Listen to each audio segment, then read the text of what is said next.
It was just another chilly afternoon in the hospital waiting area. The soft hum of vending machines, the quiet shuffle of nurses, and the echo of distant coughs filled the sterile air. But in the corner of the room, something didn't sit right. A young girl, no older than 12, sat stiffly next to an older man, her father, perhaps. Her hands trembled as she clutched the sleeves of her hoodie, eyes darting around nervously every time he shifted in his seat. She didn't speak. He didn't either. But the silence between them was loud, too loud to ignore. Dr. Ramsey, a seasoned pediatrician with a calm voice and a sharp instinct, happened to pass by. Something about the girl caught her attention. Maybe it was the way she flinched when her father lightly placed a hand on her shoulder, or how she avoided his gaze like it burned. Dr. Ramsey paused, smiled gently, and asked the man if she could take a quick look at the girl for her routine checkup. He nodded stiffly, almost too quickly, as if eager to be done with it. Inside the examination room, away from her father's watchful eyes, the girl still seemed uneasy. She answered the doctor's questions in short, breathy whispers.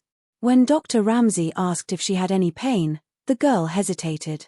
Then, quietly, she pointed to her side. Without wasting a moment, Dr. Ramsey ordered an X-ray. As the machine clicked and whirred, something unsettling began to unfold on the screen. The doctor's eyes widened. She leaned in, double-checked the results, then stepped out of the room and called for a senior technician to confirm what she was seeing.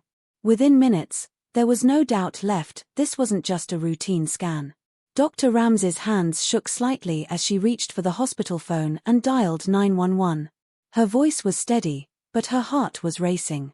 This girl wasn't just scared, she was in danger. And just when the tension couldn't get any heavier, the story takes a sharp turn elsewhere in the same hospital building, just one floor below. A black teenager, around 17, waited for his appointment. He noticed a heavily pregnant white woman enter the room, looking exhausted. Without thinking twice, he stood up and offered her his seat. She smiled, thanked him warmly, and sat down with relief. But what happened next stunned him and would change his life forever. As he turned to walk away, she reached into her purse, pulled out a folded piece of paper, and slipped it into his hand. "Read it when you're alone," she whispered, her voice full of emotion. He frowned, confused, but nodded politely. Moments later, his name was called, and he headed into the clinic, not knowing that what was written on that small note would unlock a secret buried for years. And upstairs, as the girl sat quietly in the exam room, unaware that officers were already on their way, a storm of truth, danger, and shocking revelations was about to erupt, connecting lives in ways no one could have predicted. The teenage boy, Malik, stuffed the folded note into his jacket pocket, still puzzled by the woman's words. He tried to shake off the strange feeling as he entered the checkup room, thinking it was probably just a thank you message. Nothing more. But something about her eyes, sad, but knowing, lingered in his mind. The way she looked at him, like she knew something about him that he didn't, unsettled him more than he wanted to admit. While the nurse took his blood pressure, Malik kept his hand in his pocket, fingers brushing against the folded paper. He was tempted to open it right then and there, but something inside told him to wait. Maybe because of how serious her tone was, or maybe it was the way she disappeared right after he gave her the seat. He hadn't even noticed her leaving. She just vanished. Meanwhile, upstairs, Dr. Ramsey waited in the hallway, watching the clock as the minutes dragged. The girl, whose name she now knew was Ellie, was quietly sitting on the exam table. Dr. Ramsey had asked her to rest while she handled some paperwork, but in truth, she was buying time. The police were on their way. She could feel it in her gut, this wasn't just a medical case. Something was very wrong.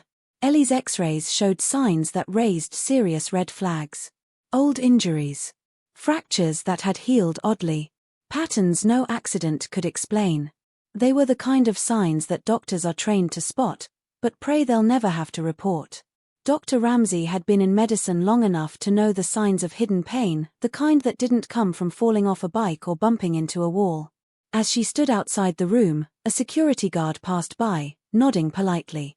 She considered asking him to stay close, but hesitated.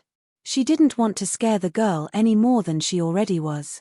Still, her gut was screaming she needed backup. Downstairs, Malik finally stepped out of his appointment, holding a small file with his prescription in it. He walked toward the elevator, pulled out the note, and slowly unfolded it as the doors closed.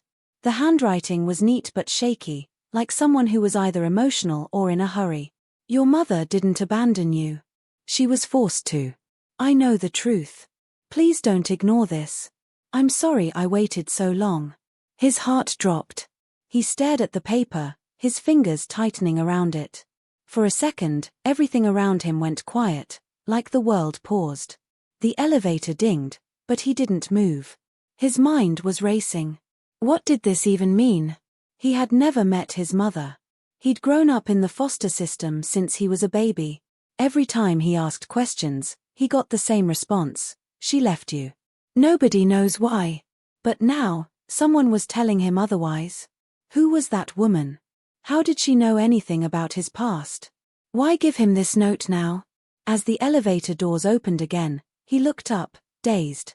A nurse stepped in and gave him a curious glance. Malik quickly folded the note and shoved it back in his pocket, heart pounding. Back on the upper floor, Ellie's father, or the man who claimed to be her father, was pacing in the waiting area. He looked tense, checking his watch, sighing loudly, clearly impatient. When a nurse approached and told him it might be a while longer, he snapped at her without raising his voice, but his tone was ice cold. She doesn't need more than 10 minutes. What's taking so long? The nurse apologized and walked away, but made a note in her mind to tell security. Something about him didn't feel right. Inside the room, Ellie looked around nervously. The doctor had been gone for a while. She wanted to believe she could trust her, but trust didn't come easily. Not anymore. Still, for the first time in a long while, she felt like maybe, just maybe, someone believed her. But she wasn't ready to say anything yet. Not out loud. Dr. Ramsey returned with a bottle of water and a gentle smile. You doing okay, Ellie? She asked softly. The girl nodded, but her eyes betrayed her. They were full of questions and fear. Dr. Ramsey sat on the stool nearby. I just need to ask you something, and you can be honest with me, all right? You're not in trouble. Ellie glanced at the door, then back at the doctor. She nodded again. Do you feel safe at home? The girl's lips quivered, and for a long moment, she said nothing. Then, just barely above a whisper, she said, no. Dr. Ramsey didn't flinch. She just nodded slowly, like she already knew the answer. Thank you for telling me, she said, her voice calm and steady. You're very brave. That's when the knock came at the door. 2 uniformed officers stood in the hallway, just out of sight of the man still waiting down the hall. Back downstairs, Malik stood outside the hospital building now, note still in hand. He looked around, hoping to see the woman again, but she was nowhere. He replayed their brief interaction in his head. Her clothes. Her face. Even her perfume. He didn't recognize any of it. And that message. She was forced to. Forced how? He pulled out his phone, searching the name he'd grown up with, his mother's name on the old papers from the system. Nothing new came up. Just the same dry records. No photos. No background. No closure. But now there was a crack in that wall, and he wasn't going to walk away from it. What Malik didn't know was that this woman, whoever she was, had been keeping a secret for nearly 2 decades. A secret that connected him to a story far bigger than he imagined. And she wasn't the only one who knew. There were others. People who wanted the truth buried forever. Back upstairs, the officers spoke quietly with Dr. Ramsey. She showed them the scans, told them what Ellie had said. They nodded, serious but calm. One of them stayed behind to speak with Ellie gently, while the other quietly made his way toward the man in the waiting area. Excuse me, sir, he said, approaching with a casual air. Could we speak with you for a moment? The man turned, and something shifted in his eyes, barely noticeable, but it was there. He smiled politely. Is there a problem? No, just a few questions. Standard stuff. Shouldn't take long. The man hesitated, then stood. Sure. But I'd like to know what this is about. We'll explain everything in a moment, the officer replied. Ellie, still inside, heard the footsteps fade. She clenched the hem of her hoodie tightly in her fists. She didn't know what was going to happen next. But for the first time, she felt like she wasn't completely alone. And across town, a woman sat at a bus stop, tears streaking her face. Her hands trembled as she held her phone, reading a message she'd never wanted to send. The choice to speak out had taken everything she had. But she knew it was time. Because the past was catching up fast, and lives were about to collide in ways no one could undo. This was only the beginning. Malik didn't go home. He couldn't. Not after that note. He walked aimlessly through the streets, the city lights flickering around him like silent watchers. Every step felt heavier, his mind looping the same question over and over: what truth had he been kept from? And who was the woman that handed him this message like it was a piece of his soul? He sat on a bench outside a closed bookstore, note still in hand, eyes scanning the words again as if more meaning would suddenly appear. He thought about all the times he had asked his foster mother about his birth mom and got nothing but silence, or worse, the familiar lie: she left you at the hospital, son. No one came back for you. That story had always felt cold, but now, it felt like betrayal. His phone buzzed. A message from an unknown number: don't tell anyone about the note. I'll contact you again when it's safe. Please trust me. His heartbeat jumped. He glanced around, feeling like eyes were on him, though the street was empty. He didn't reply. Not yet. Back at the hospital, Ellie sat quietly as the officer offered her a juice box and asked her gentle questions. She avoided eye contact, answering only in pieces. When asked how long she'd felt unsafe, she mumbled, "A long time." When asked if anyone else lived at home, she shook her head. "Just me and him." The officer scribbled notes, but more than that, he watched her body language, the way her shoulders curled inward, the way her eyes darted to the door every few seconds, expecting someone to burst in. Her fear wasn't imagined. It was lived. It was worn. Meanwhile, the man claiming to be her father sat in a side room now, his tone cool but annoyed as he answered questions. He provided documents, said he had sole custody, mentioned that Ellie's mother walked out years ago. Everything sounded neat, controlled. But the more he talked, the more the officer watching him noticed the cracks.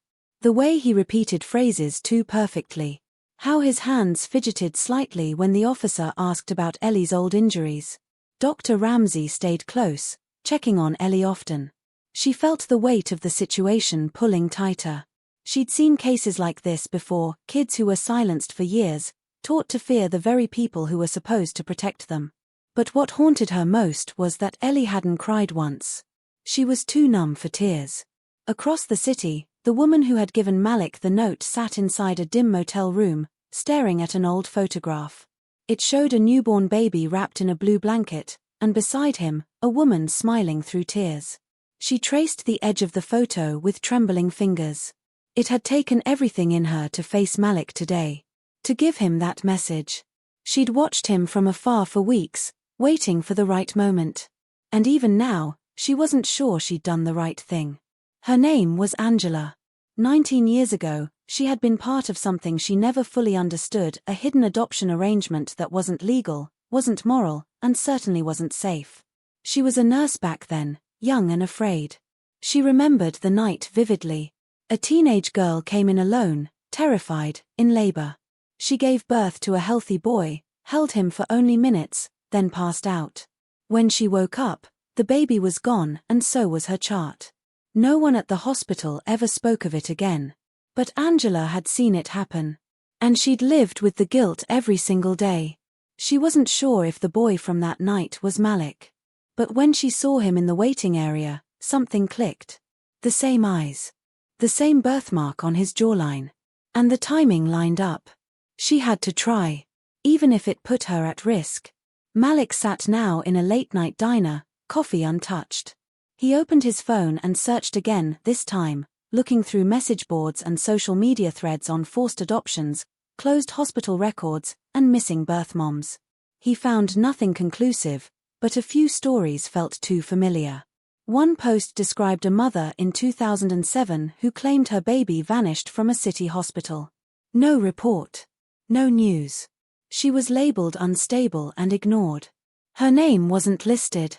Just initials, LW. It hit him like a wave. His birth certificate. It listed the mother's initials as LW2. Back at the hospital, Ellie was being moved to a separate wing under observation. Her father, or rather, the man who had brought her in, was no longer with her. The police needed more time to investigate. But Ellie wasn't celebrating. Her eyes were blank. Her mind somewhere else. Dr. Ramsey stayed with her long after her shift ended. She knew there was more to this. Something deeper. Something the X-rays hadn't shown. She decided to go back through Ellie's records, old hospital visits, previous injuries, anything that could explain what had been happening before today. What she found was disturbing. Multiple visits over the years, all with different explanations. Fell down the stairs. Tripped at school. Accident during play.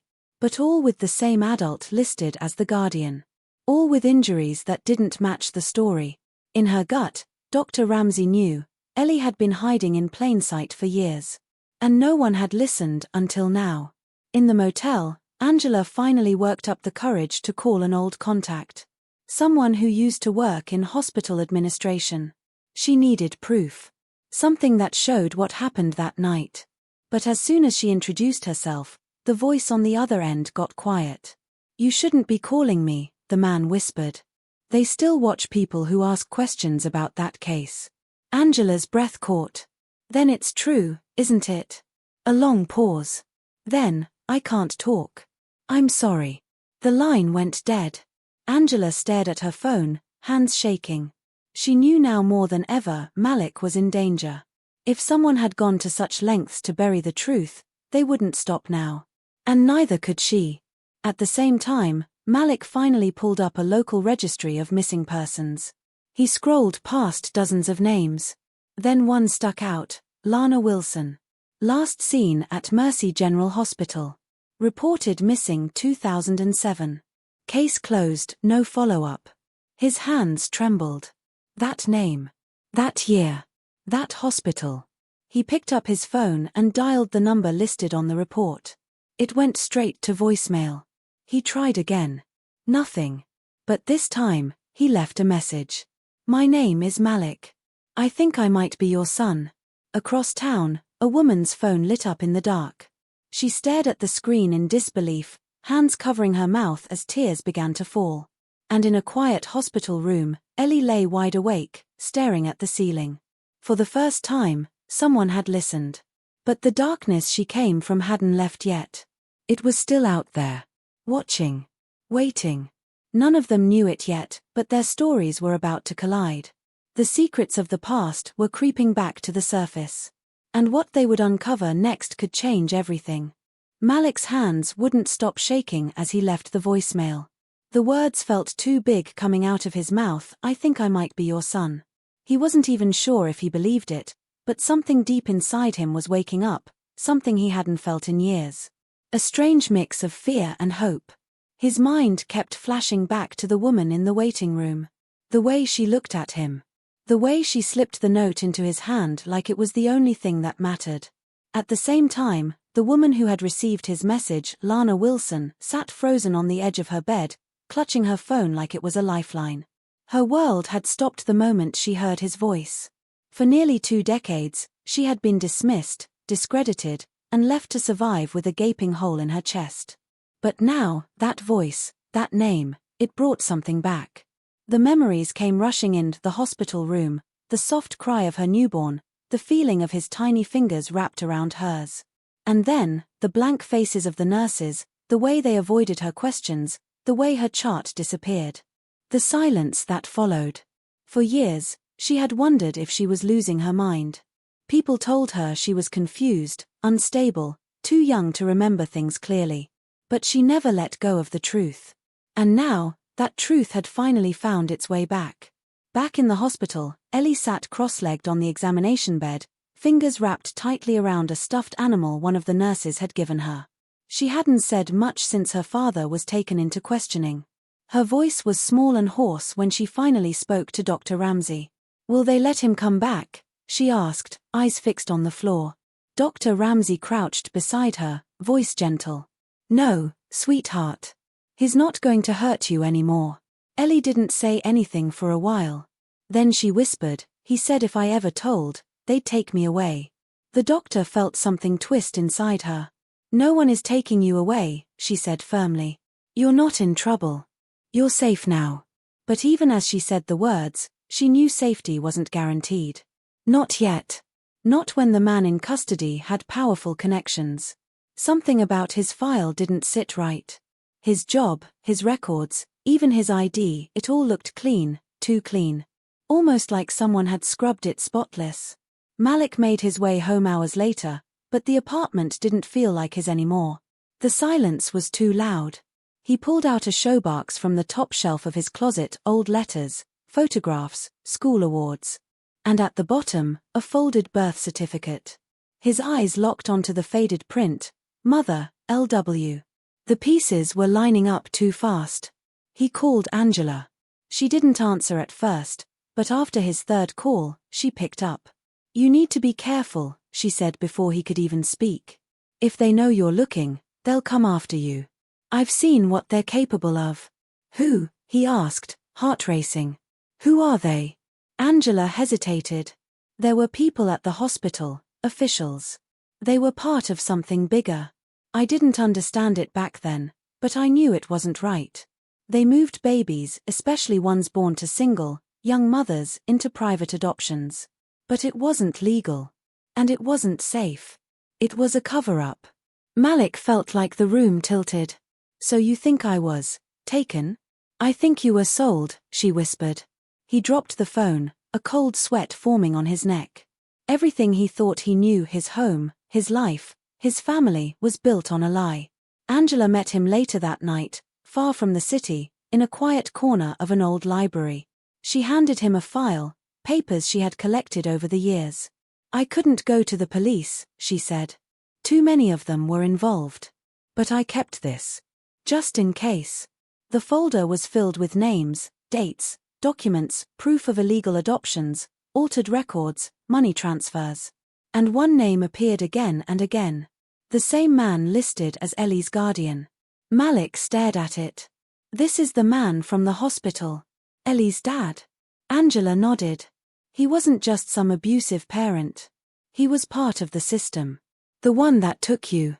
The truth came crashing down. Ellie wasn't just a scared little girl. She was a victim of the same shadowy network. She'd been taken, just like Malik had been, except she hadn't escaped. Not yet. At the hospital, Ellie's room was suddenly empty. The nurses were confused. The security cameras had gone black for 7 minutes. The man in custody had made a phone call. Minutes later, he was released on lack of evidence. And now, Ellie was gone. Dr. Ramsey paced the hall, panic setting in. She had warned the officers. Told them something wasn't right. But they hadn't listened. Now she was missing, and the man she feared most was free again. Malik got the call as he sat with Angela. His heart stopped. He didn't wait for directions. He just ran. The night was thick with tension. Ellie was out there, somewhere, possibly with the man who had hurt her for years. And if he was connected to the same people who had stolen Malik's past, then the danger wasn't just real, it was personal. Malik called the number Lana had used on her voicemail. This time, she picked up. You were right, he said, voice breaking. They're still doing it. They took another child. Her name is Ellie. There was a pause, then Lana spoke, her voice trembling but steady. Tell me where. I'll come. And just like that, the past and present were about to collide. A mother who never gave up. A son who finally found the truth. A little girl in the hands of monsters. And the clock ticking faster than ever. In the shadows, someone was watching. Listening. And preparing to bury the truth again, no matter who got in the way. The wind howled outside as Malik stood beneath the flickering street lamp, phone pressed tightly to his ear. He was barely breathing. Lana had agreed to meet him after 18 years of silence. She was ready. But before he could even process what that meant, a text came through from an unknown number. No name. Just a grainy photo. It was Ellie. She looked terrified, sitting in what looked like the back of a moving van, her wrists bound loosely in front of her.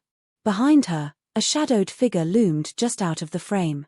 The message below the image was short, But it made Malik's blood run cold. Walk away. Or she disappears forever. Like you almost did. He stood there for a long moment, every muscle locked with fear and rage. Whoever had sent this knew about him, his past, his connection to Ellie, and somehow, even about Lana. This wasn't just about one little girl anymore. It was a game. And they were playing with people's lives. Angela snatched the phone from his hand when she saw his face go pale. Her expression twisted as she read the message. They know we're close, she said under her breath. And they're watching. We need to move now. What if she's not even in the city anymore? Malik's voice cracked. What if we're already too late? But Angela's eyes narrowed. No. That van. I've seen it before. She reached into her bag and pulled out a torn photograph, one she had held onto for years. A nondescript grey van parked outside a private medical facility she once worked in. A place she left after seeing too many things that didn't feel right. Missing children. Records that didn't add up. She'd reported it once, just once, and the next week, her license was suspended over a clerical error. The photo she held and the one Malik received were nearly identical. The same van. Same worn paint. Same tinted windows. Malik's stomach turned. The place was just outside city limits. Isolated. Hidden in plain sight. As they sped through the night, Malik couldn't stop thinking about Ellie. The way she clung to that stuffed toy. The fear in her eyes. He couldn't fail her, not like he had been failed. Meanwhile, Lana sat in her car, staring down at the file Malik had sent her. Her hands trembled as she read over the documents Angela had uncovered. Hidden adoptions. Forged signatures. Her name listed as unfit mother in multiple files, none of which she'd ever seen before. Her own signature forged beneath statements she had never written. She hadn't imagined it. They really had taken her baby. And now, those same people were after another child. She reached into her glove box and pulled out a worn photograph. A picture of her holding her baby boy, just hours old. His little hand barely visible as he slept on her chest. She traced her finger over the image.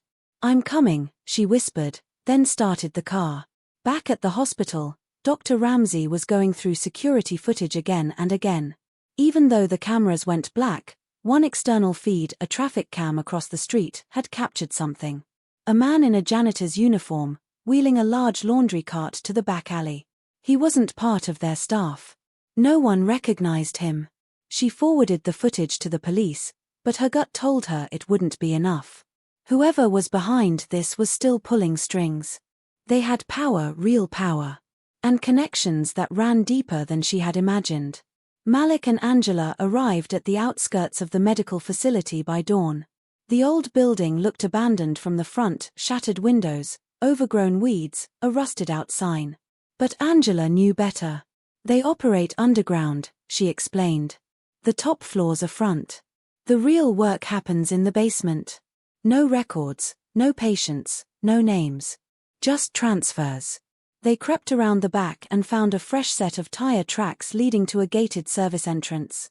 Malik's heart pounded as he stepped forward, but before he could reach the gate, headlights flared behind them. A black SUV pulled up fast, tires crunching the gravel. Angela pushed Malik back behind a tree as two men stepped out. Both in suits. One of them carried a briefcase. The other had a walkie-talkie, whispering into it as he scanned the area. We need to go, she whispered, pulling at his arm. Now. But Malik wasn't moving. She's in there. I know, Angela said. But if we rush in now, they'll take her again, or worse. We need proof. We need backup. Or we lose her for good. Across town, Lana was sitting in front of a woman she had hoped to never see again, Ms. Cardell, a former administrator at the adoption agency that had handled her case years ago. The woman looked older now, but her eyes were sharp, defensive. I have nothing to say to you, Cardell said flatly. You don't have to, Lana replied, placing the birth certificate and forged documents on the desk. I already know what you did. Cardell glanced down, her face hardening. Those documents could destroy more than just my career. Lana leaned in, voice steady. A child is missing. If you still have a conscience, help me. There was silence. Then, a long, slow breath. Cardell reached into a drawer and pulled out a manila envelope. There's a list. Children who were flagged as unplaceable, usually due to race, family instability, or lack of documentation. They were transferred out through private care systems like that facility on the edge of the city. But it's not an orphanage. It's a laundering system for kids. Lana's blood went cold. And Malik? He was one of the last, Cardell admitted. After that, they stopped using our agency. Too much heat. But I remember him. They said his file was too complicated. So they erased it. Malik's file. Ellie's fear. The van. It all connected. And now Lana had something solid: names, places, timelines. But if Cardell was right, they were running out of time. At the facility, the sun rose over cracked concrete as Malik stared at the building's side wall. There was a door slightly ajar, hidden beneath a loading dock. He could hear faint voices from within, men talking, boxes moving, metal clinking. His fists clenched. He couldn't wait anymore. He turned to Angela. "We go now." Angela opened her mouth to argue, but the door creaked again and a familiar sound made both of them freeze. A child crying. It was faint, muffled, but Malik would know that voice anywhere. It was Ellie. He moved without thinking, slipping through the door, Angela close behind. The hallway was dark, lined with storage crates and flickering lights. And somewhere deep within, the truth was waiting. But what neither of them saw, what none of them knew, was that this wasn't just about Ellie. There was another child inside. Another victim. And this one looked a lot like Malik. Someone was cloning identities, duplicating records, and using children as currency. And suddenly, Malik realized he wasn't just fighting for Ellie. He was about to uncover something that could expose a network far darker than he'd ever imagined. And someone out there was willing to do anything to keep that secret buried. The hallway stretched into darkness as Malik crept forward, heart pounding so loudly he feared they'd hear it before they saw him. Behind him, Angela gripped a flashlight with trembling fingers, her other hand on her phone, quietly sending Lana the facility's coordinates. Each step they took felt heavier than the last, echoing with the weight of what they were about to uncover. Somewhere ahead, Ellie's cry had stopped, but the silence that followed was even worse. They turned a corner, and Malik froze. A steel door stood slightly open, soft light spilling into the corridor. Voices inside were low and hurried. Angela peeked through the crack and quickly pulled back. "It's her," she whispered. "She's inside. And she's not alone." Without waiting, Malik pushed the door open, bursting into a room that looked more like a laboratory than anything else. Computers lined the walls. Surveillance monitors displayed various angles of the building. And in the center of the room, Ellie sat on a padded bench, eyes wide with fear. Beside her stood a man in a white coat, clearly not expecting company. The man reached for a nearby drawer, but Malik lunged before he could get to it. The two crashed into a desk, sending papers and glass flying. Angela grabbed Ellie, pulling her into her arms, shielding her as the scuffle continued. Malik wasn't fighting just for Ellie now, he was fighting every moment of silence, every year stolen from him, every child who was reduced to a file in a drawer. Finally, he pinned the man down, pressing his forearm into his chest. "Where are the others?" he growled. The man struggled, then finally gasped, "You don't get it, it's bigger than this. You think you're stopping something? This has already moved past here. They're everywhere." But Malik didn't care. He pulled the man up and slammed him into a chair. Angela searched the room, finding a file labeled Ellie, transfer pending. Inside, details about Ellie's scheduled relocation to another facility in another state. But what stopped her breath was the second name in the file, Malik's. A file dated back nearly 20 years. His medical information. His DNA profile. Notes on his behavior as a child. And next to it, a match. Angela held the papers out to Malik, her hands shaking. They weren't just taking kids. They were studying them. Matching them. Replicating them. "What do you mean?" he asked, still catching his breath. She flipped the file to the back page. They found a way to use donor histories to construct fabricated identities. Not just on paper, biologically. This boy listed here, he's not just like you. He is you. At least, your DNA. The monitors on the wall flickered as Lana suddenly burst into the room. She had found the basement entry through a separate access point, following the GPS ping. Her eyes locked on Ellie first, who ran into her arms crying, and then on Malik, who stood frozen, staring at a second child on the screen, a boy in a different room, asleep under observation. He looked like Malik. Same eyes. Same birthmark above his right eyebrow. That's impossible, Malik whispered. I didn't. I was never. They used your blood, Angela said softly. It was in your file. From the hospital when you were young. You were part of their early trials. Lana stared at the screen, hand over her mouth. That's why they took my baby. They weren't just placing kids. They were creating them. Engineering them. Sirens wailed in the distance. The police were finally arriving. Malik looked around the room, realizing they had gathered enough evidence to blow the whole operation wide open. He backed away from the doctor, who now sat silently, a strange, bitter smile on his face. You think shutting this place down ends it, he said. You're late. This is just one branch. Angela snapped pictures of the files. Lana copied drives into her laptop. They had everything they needed. But still, Malik couldn't take his eyes off the screen, the boy who looked just like him, sleeping in a room 2 doors down. They rushed down the hallway again, this time opening the final locked room with a passcode the doctor had whispered under pressure. Inside, the boy sat up groggily. He looked no older than 10. Malik slowly approached, heart heavy. The boy blinked, looking at him curiously. Are you my dad? He asked, voice small. Malik knelt in front of him, tears in his eyes. I don't know, he said honestly. But I'm here now. And you're safe. As police swarmed the building and the rescue team escorted children out one by one, Lana clutched Ellie tightly, refusing to let her go. Malik stood with the boy at his side, trying to grasp the weight of what had just unraveled. They had ended something horrible, but not everything. And just when they thought it was over, Angela's phone buzzed again. Another message. Another photo. This time, it wasn't a child. It was an empty crib. A location pin in a different state. And a message that read, "This isn't finished. You only found the beginning." And just like that, the nightmare wasn't over. It had only just begun. The hum of the police radios faded into the background as the building was finally secured. Children were wrapped in emergency blankets, guided out by rescue teams, their eyes filled with confusion and fear. Lana held Ellie tightly, not letting her out of her sight for even a second.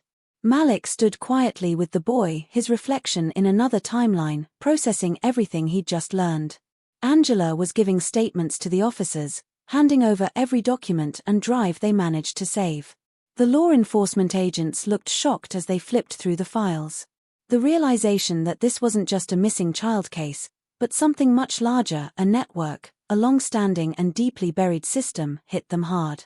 But for Malik, it wasn't just about taking down a system. It was personal. As the boy leaned his head against his shoulder, Malik could feel the weight of responsibility shift. He hadn't asked for any of this. But now, he couldn't walk away. Not from Ellie. Not from the boy. Not from the countless others who might still be out there. Later that night, in the quiet of a safe house provided by authorities, the group sat together. The boy had fallen asleep on the couch, Ellie cuddled up with a teddy bear someone had handed her. Lana paced the room, still unsettled.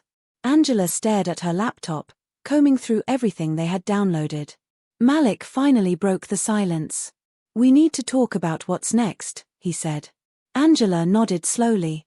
The files reference other facilities. International ones. Research branches, private investors, even medical institutions. We stopped one. But there are others. Lana sat down, rubbing her temples. They took our babies and used them like science experiments. For what? To make clones? Track genes? Why? Angela turned the screen toward them. It wasn't just cloning. It was behavioral engineering. Controlled environments. They wanted to build children without trauma, without external influence, to study how pure genetic nature performs. Ellie's profile showed signs they were trying to force conditions that would trigger empathy responses early. They wanted to design a new type of human response. Malik felt sick. They were playing God. Angela looked at him. And the worst part? They were good at hiding it. No one questioned the placements. The adoptions.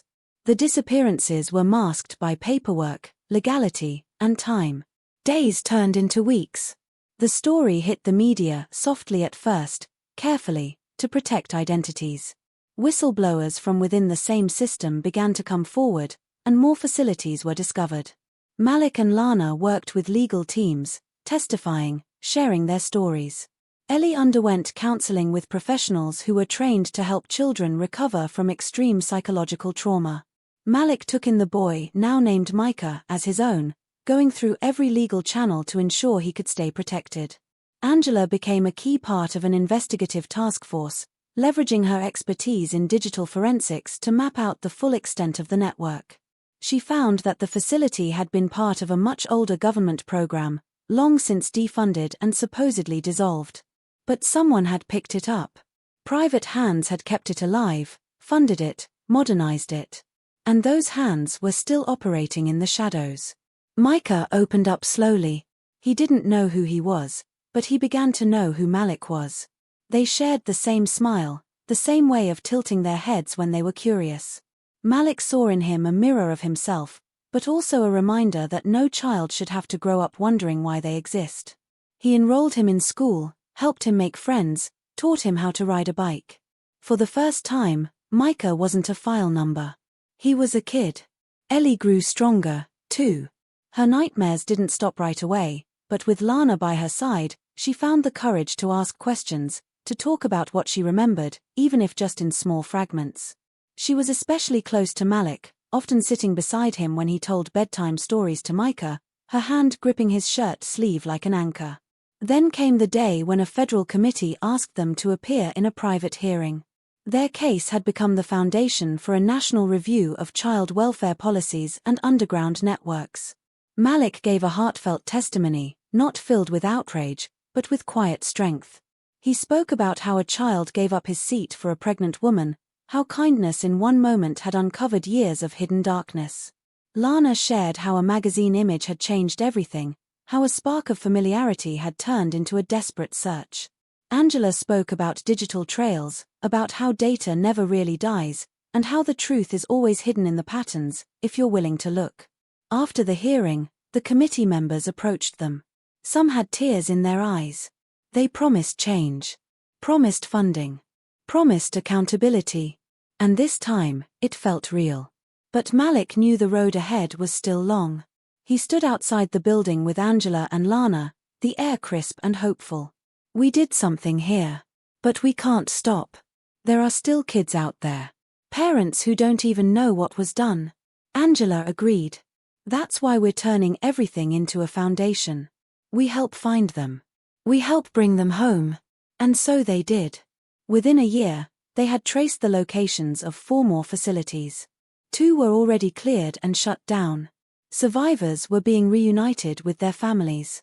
A helpline had been created, and hundreds of calls poured in. Some were dead ends. Some led to miraculous reunions. Micah grew into his own, no longer just a shadow of Malik. He became curious about who he was, not just where he came from. And Ellie, smart, bold, brave Ellie, began speaking to other kids, gently helping them open up. She wanted to be a therapist one day, she said. To help kids like her remember that they were more than their past. Lana returned to her photography. Her images now told stories of resilience, strength, and hope. She captured moments of reunion between children and parents, smiles through tears, hugs that meant more than words. As for Malik, he wrote a book not just about what happened, but about what it meant. He called it The Seat That Changed Everything. It wasn't about heroism. It was about humanity. About small choices. About how the world can unravel from a moment of kindness. In the final chapter, he wrote, "I thought I was just giving up a seat.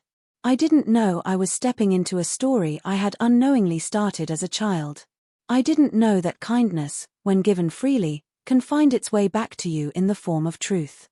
And even in a world full of hidden pain, the smallest act can change everything. The story ended not with revenge, but with restoration. With families healing, children laughing, and a growing understanding that the systems meant to protect must be held accountable. The final image was of Malik, Lana, Angela, Micah, and Ellie sitting on a park bench together. No labs. No secrets. Just sunlight, peace, and the sound of children running nearby. It had been a long road, full of twists and turns, heartbreak and discovery. But they made it. And while the world still held its share of darkness, they had proven that light always finds a way in. That seat on the bus. That note in the waiting room. That moment in the hallway. They were all part of a chain. And now, it was whole again. The end.